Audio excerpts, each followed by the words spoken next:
Hello. Hey, Day. Everything Hi. and everything. Hi. So we are going back.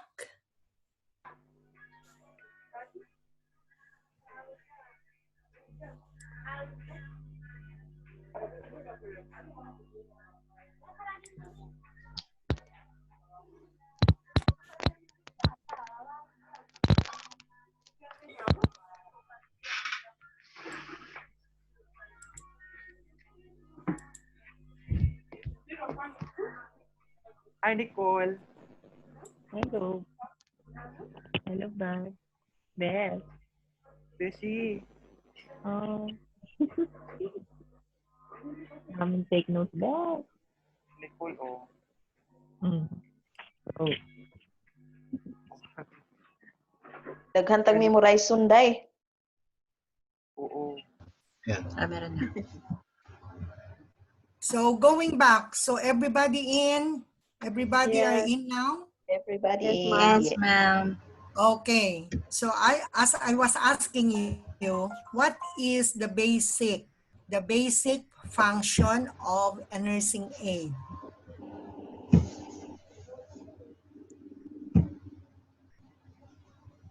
Divide. Okay, if somebody will ask you now, why did you take up this nursing aid course? So what are the basic functions that you will provide to a patient if you are going to study a nursing aid course? At the end of this course, or at the end of this, at the end of what we are going to study here, the nursing aid, so we are the basic function. You have to remember this. Basic function of a nursing aid is to provide the Basic. activity of daily living, ADL. You have to memorize that one. You have to keep it in your mind. The basic function of a nursing aid is to perform and to provide the ADL, activities of daily living. living. And that includes the bathing, the feeding, aiding in mobility, Walking, taking of vital using the signs, toilet, bathing. bathing, feeding. All of these things are the basic function of a nursing aid. Okay, got it? Again. Okay, madam. Okay. So now we are going to the second lesson for today. We have the fundamentals of nursing aid. And this is it, the activity of daily living, ADL. If someone will ask you what is ADL, Activities of daily living. Daily living. okay, fine, good. So this is the answer. And this is your basic, and this is the fundamentals of a nursing aid. So going forward,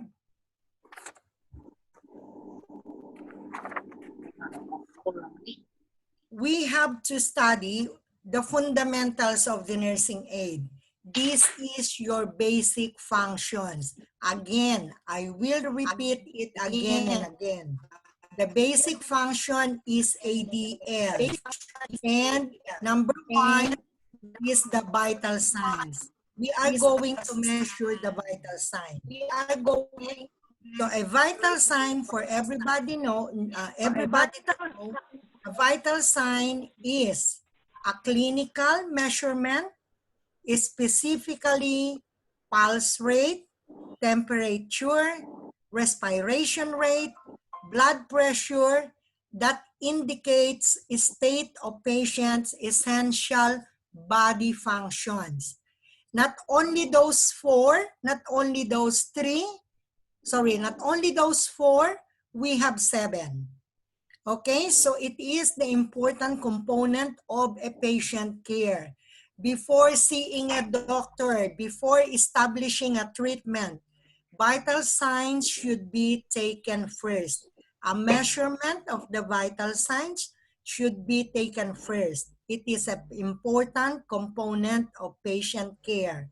So they determine which treatment protocols to follow, to provide critical information needed to make life-saving decisions, and to confirm feedback on treatments performed. So accurate documented vital signs are a very important baseline to determine patient's condition. Okay, so now we are going to discuss what are the 7 vital signs routinely monitored by medical professionals, such as the nursing aide, the healthcare providers, which includes the following. We have 7. Number 1 is the body temperature. Number Body 2 is the temperature. pulse rate. 3 is the respiratory rate or the respiration rate, which is the rate of breathing. Number 4 is blood pressure.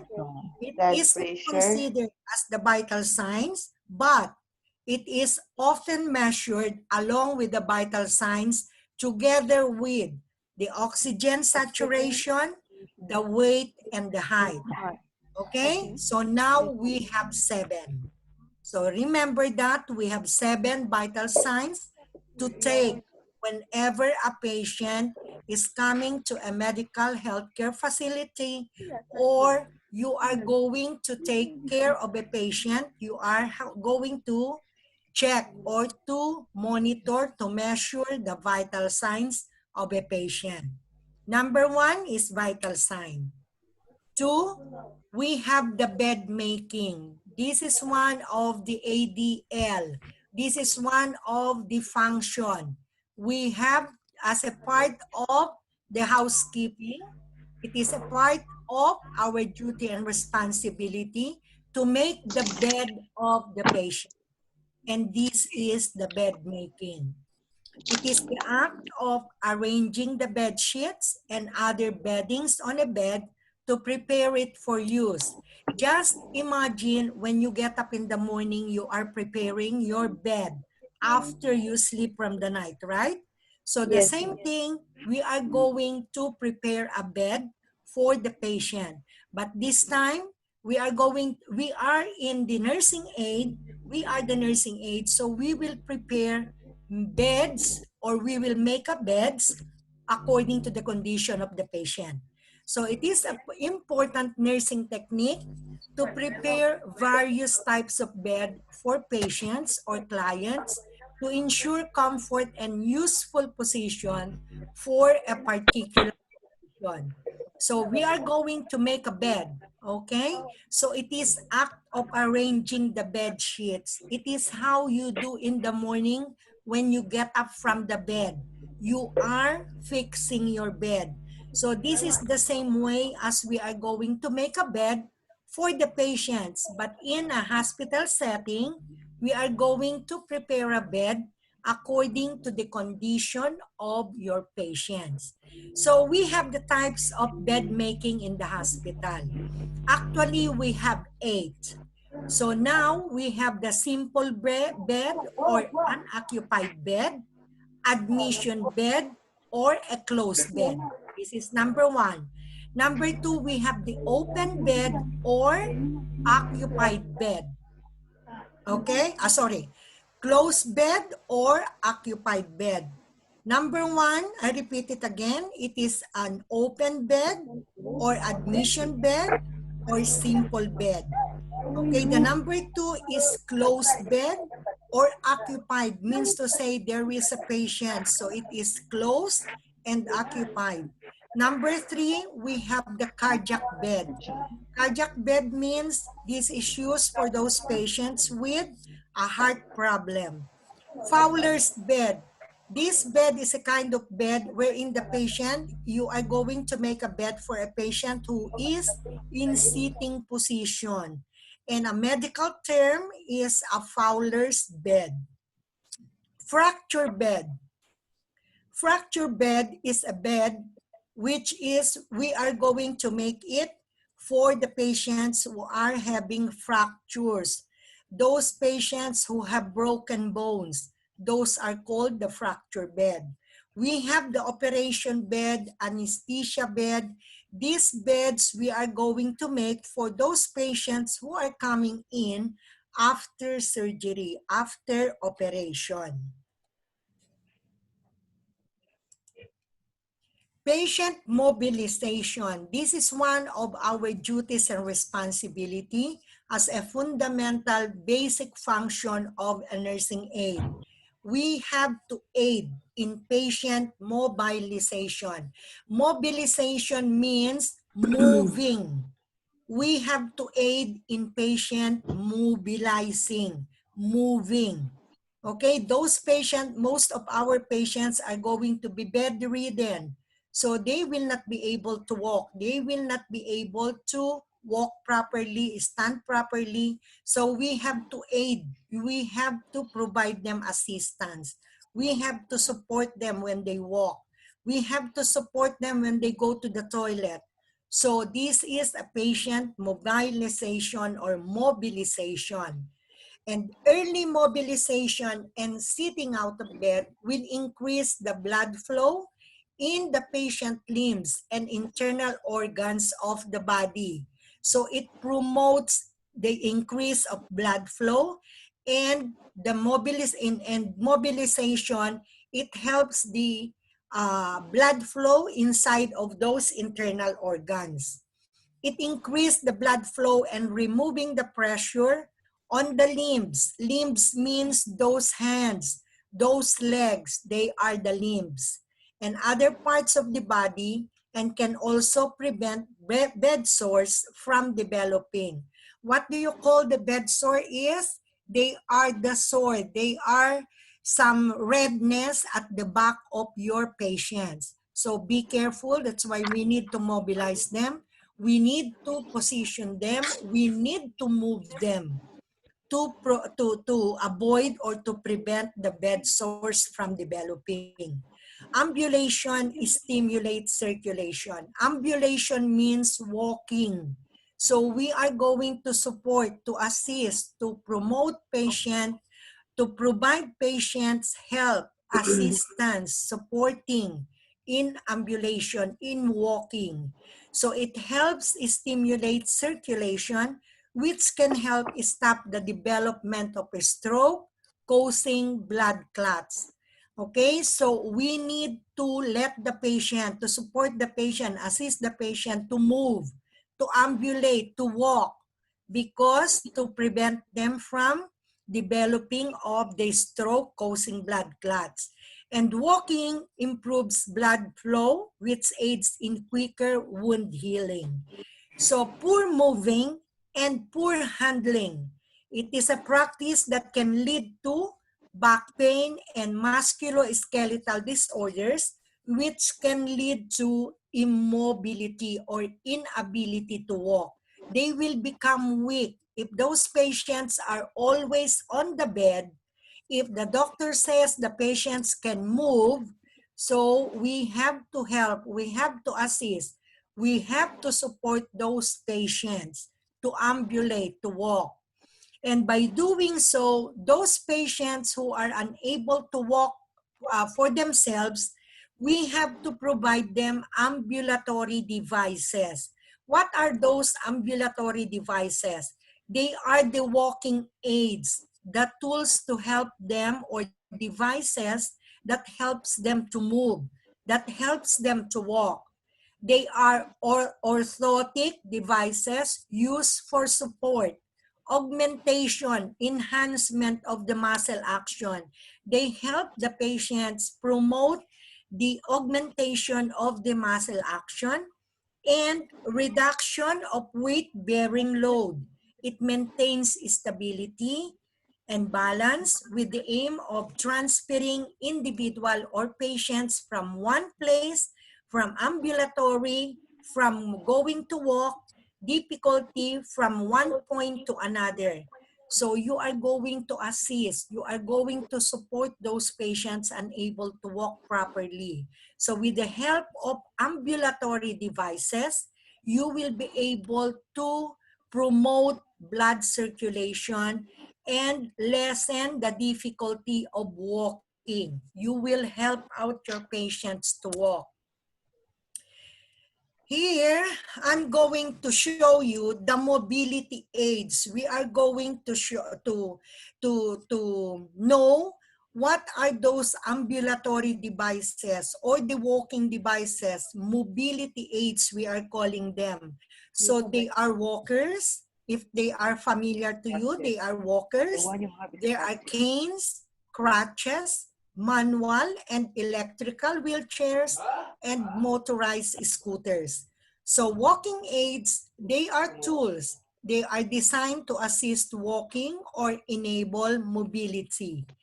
Zimmer frames and wheeled rolling walkers or rollators are other devices designed to assist people having difficulty of walking.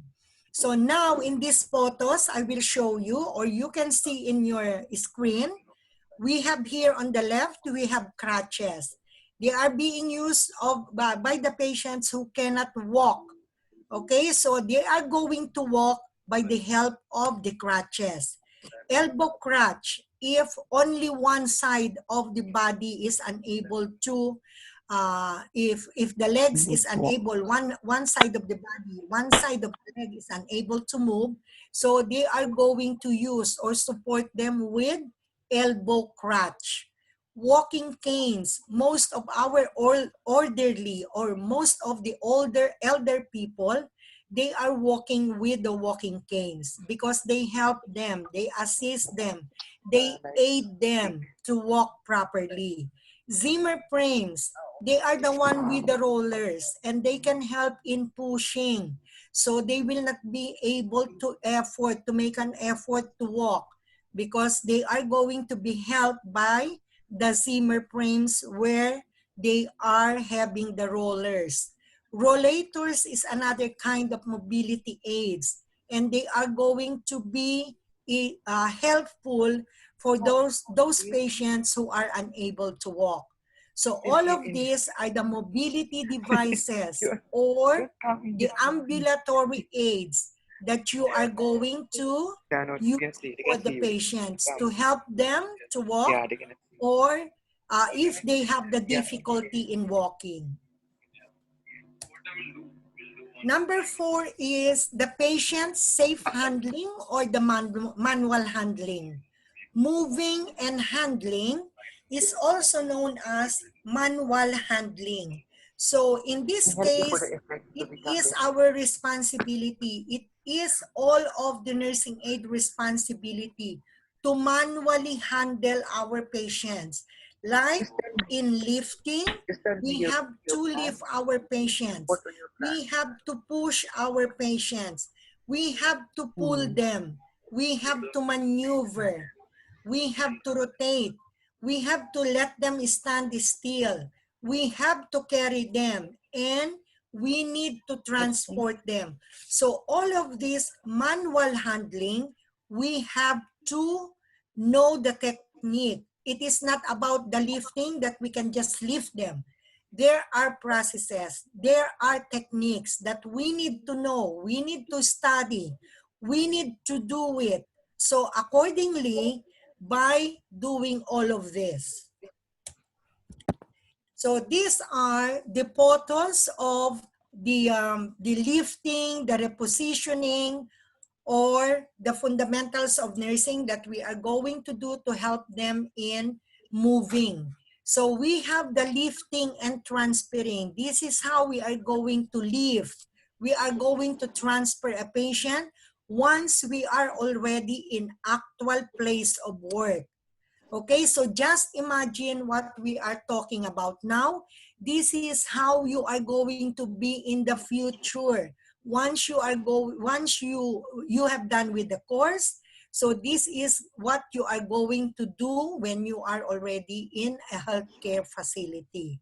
So we need to lift the patient. We need to transfer from one bed to another. We need to transfer the patient or lift the patient from the bed to the wheelchair. We need to know how to push, how to pull the trolleys, how to maneuver the patient, rotating them from bed to the wheelchair, and we have to know the technique of carrying them. So all of this in an actual. In the lesson 3, we are going to do all of this actual, lifting, actual pulling, actual maneuvering of a patient. So you have to show me. I'm going to show you first, and then you have to return demo. So we are going to grade you accordingly. We are going to assess your skills in how to do it all. So you will be ready when you come to an actual work, in an actual workplace, that you will be competent, that you will be able to perform all of this by yourselves or with the help of others if you will not be able to handle it alone. Enteral feeding. So we have come to one of the activities of patient daily living as enteral feeding. So one of those is feeding, right? Either we have to support them, assist them in feeding orally, or we are going to perform an enteral feeding for them. What is enteral feeding? Enteral feeding is to give food to supply with nourishment. But enteral feeding means the intake of food via the gastrointestinal tract. Okay? So the GI tract, gastrointestinal tract, is also digestive system or the GI tract. Digestive system or the gastrointestinal tract. So enteral feeding is the feeding by the use of tubes. So we will be the one to provide patient feeding by the use of the tube. Okay, so it will be passing through, the food is going to be fed to the patient by a tube, through a tube. So the GI tract is composed of the mouth, the esophagus, the stomach, and the intestine. Okay? So it is new to you. What we are talking about now, if you are in a medical field, it is new to you. So it is difficult for you now to understand or to digest what we are talking about. But later on, as we go through, as we finalize or as we complete our nursing aid course, we are going to digest all of this. We are going to be ready to perform our basic functions as the nursing aid. So the main types of the enteral feeding tubes, you have to know that there are many types of the enteral feeding. And as I said, enteral feeding is feeding by the tube via the gastrointestinal tract. Okay? That is clear. So number 1, the type of enteral feeding, we have the nasogastric tube. We are calling it NGT. This is the abbreviation for the nasogastric tube. NGT. Okay? It starts in the nose and it ends in the stomach. Okay? So orogastric tube, OGT, it starts in the mouth. Oro is the mouth. Okay? Naso is the nose. That's why in the nasogastric tube, the feeding by a tube starts from the nose to the stomach. And orogastric from the mouth to the stomach. Okay, clear? Nasoenteric tube, it starts in the nose and ends in the intestine. So it includes nasojejunal and nasoduodenal tract tubes. So oroenteric, when we say oro, it means through the mouth. The tube is passing through the mouth. If it is naso, from the nose. So oroenteric tube starts in the mouth and ends in the intestine. Gastrostomy tube, it is placed through the skin under the skin to the abdomen, going straight to the stomach. It is called the percutaneous endoscopic gastrostomy. It is called abbreviated as PEG tube. Most of the patients that we are going to take care of, we have the NGT from the nose to the stomach. We have the gastrostomy tube or the PEG tube from the skin to the abdomen straight to the stomach. And jejunostomy tube is placed through the skin under the abdomen, in the abdomen, straight to the intestine. But mostly, most of the patients that we are going to take care of, they are having either nasogastric tube or the PEG tube. Only these both are mostly the common feeding that we are going to encounter, or we are going to feed our patients in our nursing aid career. Okay, so going forward, so we have learned that we have 6 types of enteral feeding. And enteral feeding is feeding by the tube via the gastrointestinal tract. This is how it is. This is the picture or the photo of how the enteral feeding is. From the enteral feeding, you will have a feeding through, inside of a bottle or inside a plastic container, and it's going to pass through starting from the nose if it is nasogastric tube, going directly to the stomach. That is the nasogastric tube. So we have the gastrostomy. If you will find here down is the gastrostomy.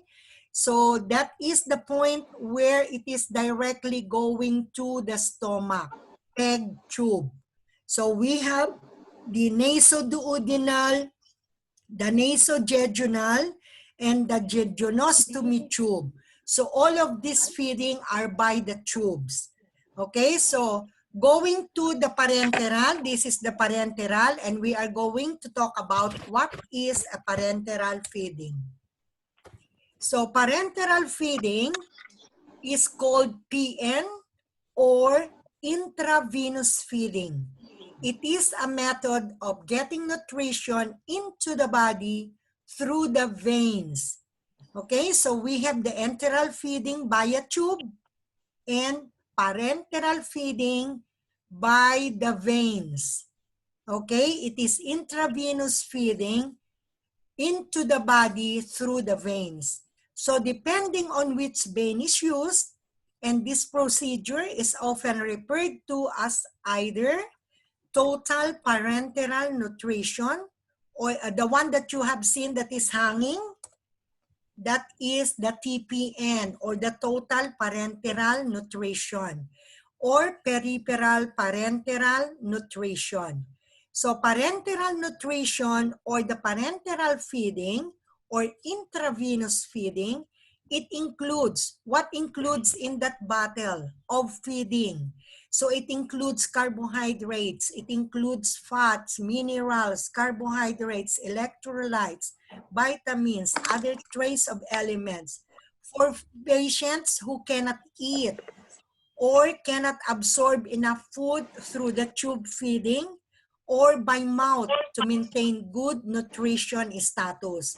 So this feeding is by the intravenous, going into our body through our veins.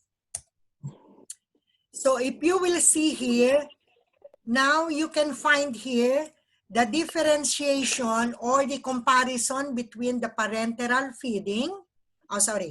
What is in the parenteral feeding?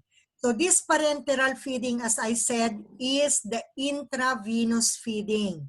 Alam nyo yung nandun sa mga nakaswero, those people, those patients who are having the fluid, They are similar, but it is not like that. So this feeding is only going through the vein, the big vein on your shoulder, in the clavicle here, next to your shoulder. Okay, there is a big vein here wherein the tube is going into that, going to the whole body. I mean, the nutrient is passing through the tube by the vein. Parenteral is intravenous feeding by the vein. Okay, and on the right side, you can see that the parenteral nutrition here, this is the kind of feeding that we are going to provide patients through their veins, through the intravenous feeding. Housekeeping. One of the tasks or one of the roles and responsibilities as the basic function of a nursing aide is a housekeeping. I did not say that you are going to be housekeepers. You are not housekeepers. Again, I will say you are not housekeepers. But it is a part of your job as a part of your nursing aide role to clean up, to be a housekeeper in the same area where the patient is. So it refers to the duties around the hospital, keeping your patient room clean, changing the sheets of the patients on the bed, mopping up skills in the patient care areas, in the waiting room, is safely removing medical domestic waste from patient care areas. So means to say, when we are going to dispose, when we are going to throw our garbages, we will know that as a nursing aide, we have different disposals. Where are we going to dispose of the waste products that we are going to produce or generate inside our hospital or our healthcare facility or in a patient care room? So it is important to create a peaceful, infection-free, and pleasant atmosphere required for the speedy recovery of the patient. How many of you, if you are going to be hospitalized, or if you have been in a hospital and you will find that your bed is very dirty and your surrounding is not clean, it's not tidy, everything is not organized, do you think you will be healed? Do you think you will recover soon? Definitely no. So it is one of our nursing aide role to keep our environment clean, peaceful, infection-free, pleasant-free for the patients and the staff, as you are the nursing aide staff, to clean it, to promote healing of our patients. So the purpose of general housekeeping is to reduce the number of microorganisms that may occur in contact with patients, visitors, and staff. So we are minimizing. We want to be infection-free. So in the hospital or in a medical center, wherein so many diseases, so many illnesses, so many people, especially now that there is a COVID pandemic. So mostly of these healthcare facilities, they are going to be infected. We don't know those people coming in are infectious. We don't know whether those people are COVID carrier. We don't know. So we have to create a clean environment, an infection-free environment. So now down here, so I'm showing you the different photos of what you can observe, what is inside of a medical healthcare facility. So where we can dispose or where we can throw our medical waste or the waste that is being generated in a hospital. Number one, as you can see on the first to the left, we have the medical waste. They are called medical waste. We are going to discuss about all of this, but just right now as a housekeeping, we have to know where we can dispose our waste in the hospital setting.